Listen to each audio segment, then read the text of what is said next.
Yo, what's up guys, JT here. I'm going to be bringing you a quick update video today. I'm going to talk about some of the features that we showed in the trailer, show you some things that got cut from the trailer, and generally talk about the plans moving forward with the release of the game. I'm actually going to kick straight off with this here guys, and the first thing I'm going to show you is the credits tab. That's implemented now. If you are a backer of the game, you'll be on this list. If you do pre-order before the Steam release, you'll also be on there.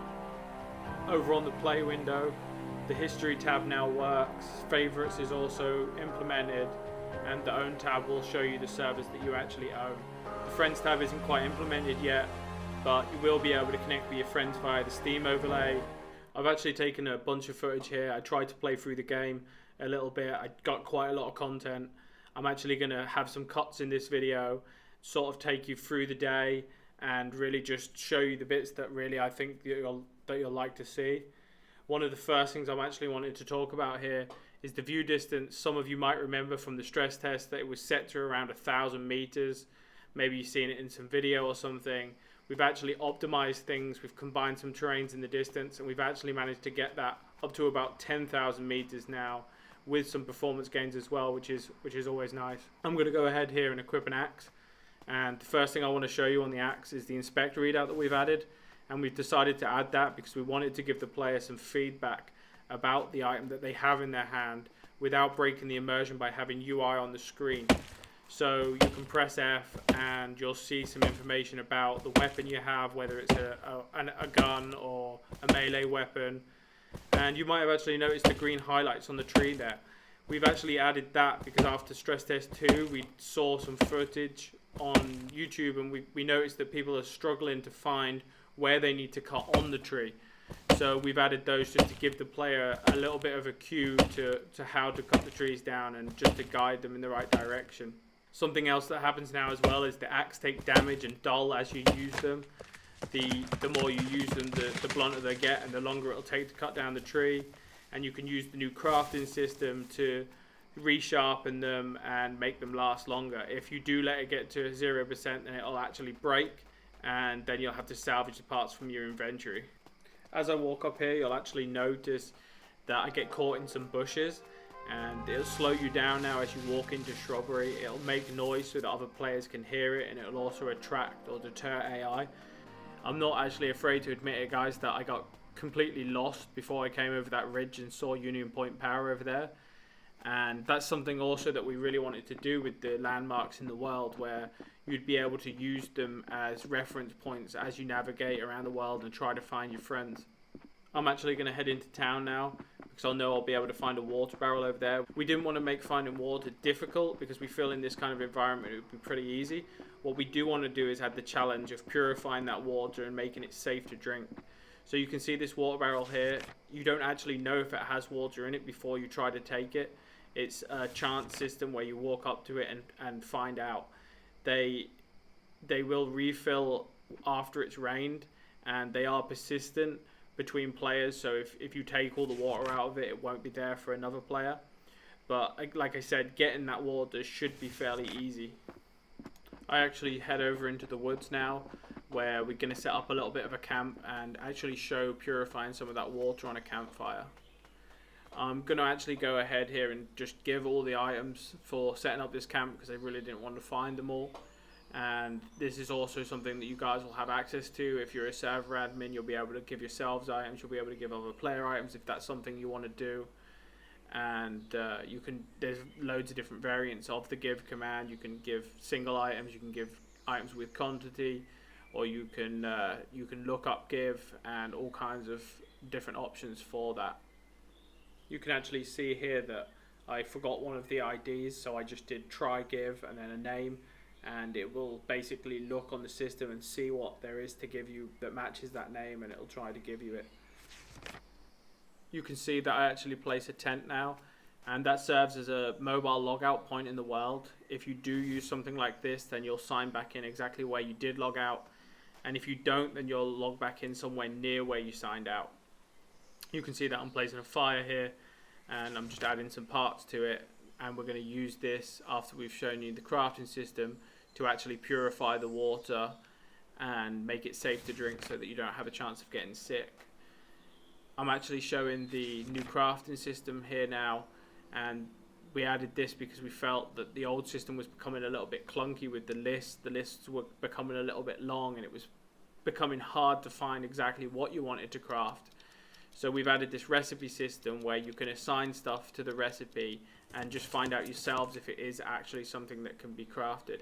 We've added this wiki button here as well, which will actually open directly to a web page where you can find all the different recipes and just make it kind of easy to find that. And that will open in the overlay, the Steam overlay as well, if that's something that you want. That's just an option with all URLs in the game in the settings, where you can check that on if you want it to open in the Steam overlay, or off if you want it to open in your regular browser. So I'm going to go ahead here and actually craft a tripod, and then we'll throw that over the fire and actually boil the water and make it safe to drink. You might have seen the cooking system that we've implemented here in the trailer, and I just wanted to talk a little bit more about this and how this works. Basically, any surface that is over a fire or a stove or a kitchen stove is basically a cooking zone if it's turned on by the electric, or in this case the fire that's underneath it, and will actually allow you to cook anything that is set as cookable. So in this case it's a saucepan of dirty water. You put it over the fire, and after so much time it'll actually boil and give you clean water back. You can actually see here I'm opening my inventory, and I now have a pot of water which is clean, and that is safe to drink and won't make me sick. Here I'm showing the tab list, and this is something that's also new after the stress test, just some sort of a go-to area to find some information. You can see that you can tag other players with color here, which will actually show up next to their name tag. And there's a bunch of other options there on that drop down, a bunch of quick links here which open into the Steam overlay again, or just straight into a URL, some other useful information, and just generally like a quick easy way to find information that you might want. I'm actually going to go straight into some server administration stuff right now, show you some of the things that you can do as a server admin to manage your server. You can see here that I'm typing in cleanup and a radius, which basically just cleans up all item pickups and interactables within that radius, just so that you can keep the world tidy. I'm setting myself to God mode true there, so that I can't take any damage. TP is also implemented in the game. You can TP to coordinates, or you can TP player to player, or TP yourself to a player, or a player to you. You can also teleport yourself to spawn points by doing / spawn point and then the number. I don't actually show it here, but that's in as well, which you might find useful if you want to set a spawn point, or just generally teleport somebody to another spawn point so they can meet up with their friends. You can kill other players if they're, say, griefing or whatever, something like that. You can mute them in the chat, which is persistent and mutes them indefinitely. They will be able to whisper to administrators. You can add to your stats. Here you can see I add to my hydration stat, and you can also do this for other players as well. So you would just do / the stat you want to update, the name of the player, and then the amount you want to increase it or remove it by. You can ban people as well, unban them all via the chat, and you can also do that via the server panel as well, which I'll actually go ahead and show you right now. This is the Zelona All-Gamer game server panel that's been developed for Survive the Nights by Clinton. If you host a server through All-Gamer for Survive the Nights, you will actually get access to this panel. You can see here on the main page that you can start and stop your server, and I'm going to go ahead in here and click on my server, and you can see a little bit more information about it. You can change the name here, update it, restart it, and things like that. Over on the configuration tab, you can change all of the server's configuration. I won't go into too much detail about each of these options, but basically this saves you having to edit text documents and will really allow you to run the server the way that you want to do it. You can change all different kinds of things, and you can see I scroll down here and actually show you some of the description of some of the options that you'll have access to. Over on the permissions tab, you can see that you can create user groups. User groups work in a hierarchy system, So the higher they are in the group, the lower permissions that they have. And you can create permissions here. You can assign permissions to those groups. You can also change the chat prefix colors of those groups just down here. And you can also assign what the chat prefix should actually say in game. The next tab's the console. You'll be able to see all your chat messages in here, and just keep an eye on how your server's running, any errors that you might need to report to the devs, things like that. The tasks tab lets you set tasks for the server, like restarts, lets you schedule those for when you want them rather than when they need doing. The backups tab is just for taking a backup of your server database in case of any corruption, anything like that. And the tools tab just has a little utility on it for deleting your database in case you want a clean server. Okay, and we're back in game. I'm actually going to show you guys a few weather states here in the background while I talk a little bit about zombie spawning and the alpha. These commands that I'm inputting right now, I'm actually forcing the weather. All these states will dynamically happen in the game as you play. Server admins will also have access to these commands as well.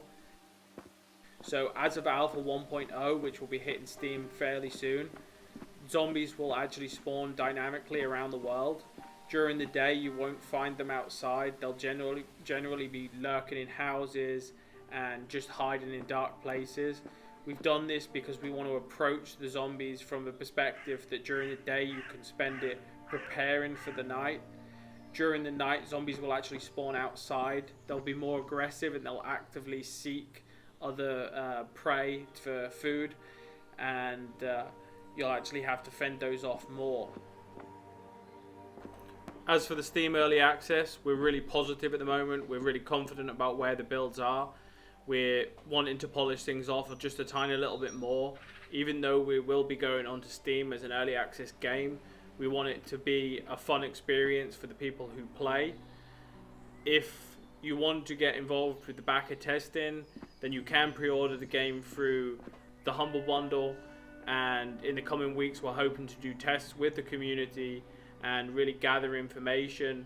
But overall the plan is to be on Steam this summer, and we're going to really take it from there and continue the development once we hit Steam and really make the game awesome.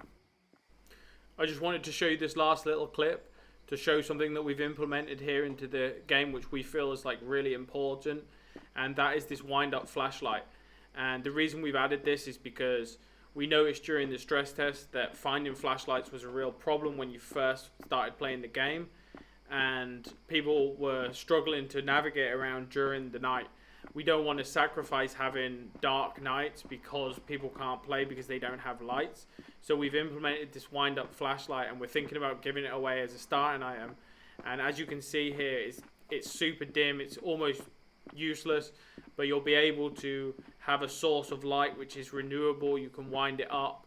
It will make a bunch of noise which will attract zombies, and just generally be something that just allows you to play the game during the night, during your first game night.